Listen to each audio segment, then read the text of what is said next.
win over the weekend. Wanted to be able to, just for 2 minutes, just get everybody's quick excitement level on the Pistons. It is on the way. I don't know why. It just seems to be this swelling of optimism everywhere I'm turning to, whether there's comments on articles, comments on posts. Detroit Pistons fans are starting to be a little bit more optimistic about this team. So I just wanted to be able to go around the room real quick and, hey, get the heat check, because you know what?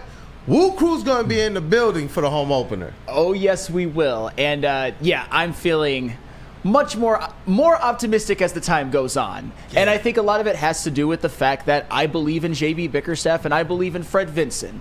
We've seen, even in the preseason, and I'm not trying to take a preseason victory lap or anything like that, Stick's godson, Jaden Ivey, shooting over 50% from three. Did you hear that? Stick just nutted. But, but to be fair, that's actually splat. A really positive sign that maybe Fred Vinson can work his magic on Jaden Ivey and can maybe work it on Nassar Thompson, maybe, and Ron Holland, and, you know, Cade Cunningham, I think, is going to have a big year, and the veterans that they added. I think Tobias Harris is about to have one of the most efficient seasons he's ever had. So, yeah, like I said, my final prediction is still 32-50.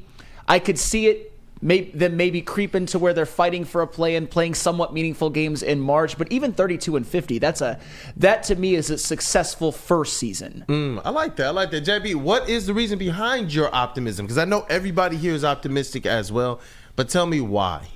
It's the better coaching that you have. J.B. Bickerstaff has shown in past before that he can improve a defense and offense as well too. I think if the Pistons take a step forward, it's going to be with him. I definitely think having Cade back here, Cade and Ivy fully healthy, ready to go. I think they've gelled a little bit more, and I definitely think that this Pistons team could, surprise you this season. I'm at least doing 35. I'm not going as crazy as 40 wins, but I'm still on the hype train that they can at least improve this season. That's all I want to see. Yeah, man, and it makes a world of difference when you actually have people in charge that give a damn. And not to say, talk to me about your optimism. I'm very excited for this team and definitely the growth for the young players. And not to say Monty didn't give a damn, but maybe his heart just wasn't in it, man. We know everything that he had been through, and to come into this situation, which was, for lack of better words, a shit show, to coach that. It just didn't work out like it was supposed to. They were a better team than 14 wins last year. That's why I'm bullish on them being 35 this year. I think they can make the right improvement as long as J.B. Bickerstaff figures out the Cade and Ivy fit and gets the most out of his big man like we've seen him do in the past. I like that, man. I know, Chase, I know you keeping the chat busy, but your optimism. I know that you always support our teams, but what's your reason for optimism for these Pistons? Well, I remember calling in last year and talking to you guys about just needing to have better defense on the inside and getting better rebounding. I think having a coach like J.B. Bickerstaff come in here and work with our bigs and just overall this team as a whole, I think we're going to see a big improvement. I think not only does he want to be here, but the team seems to be buying in a whole lot more than before.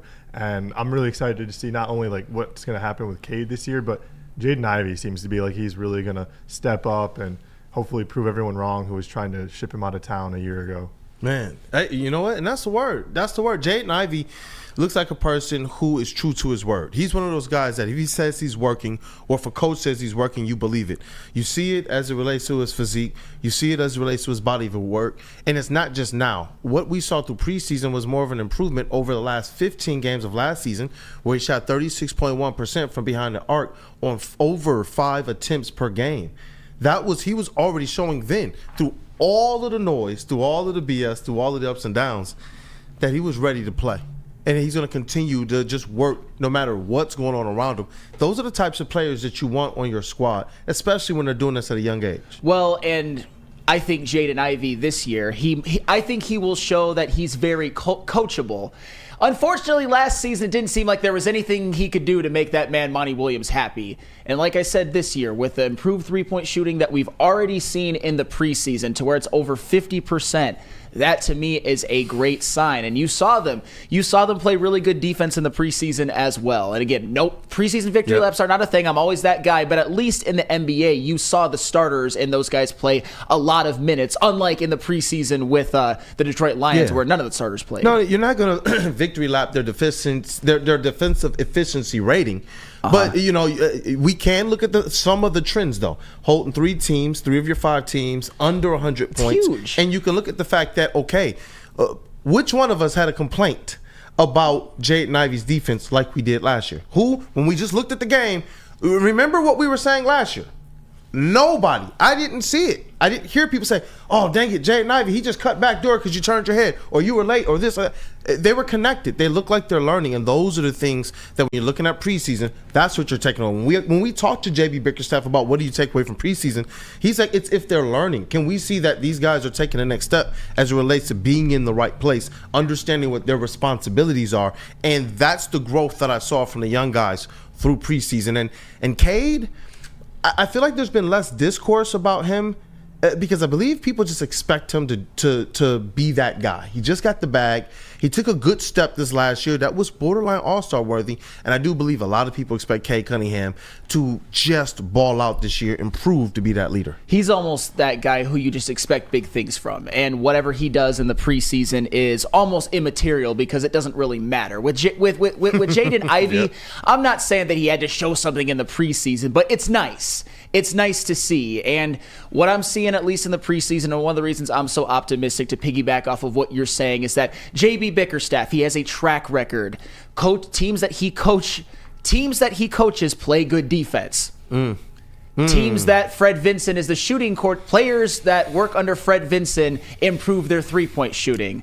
And there's more examples than you even can know. And Trajan Langdon, I think, did a really good job in building the New Orleans Pelicans. Their biggest deficiency was injury.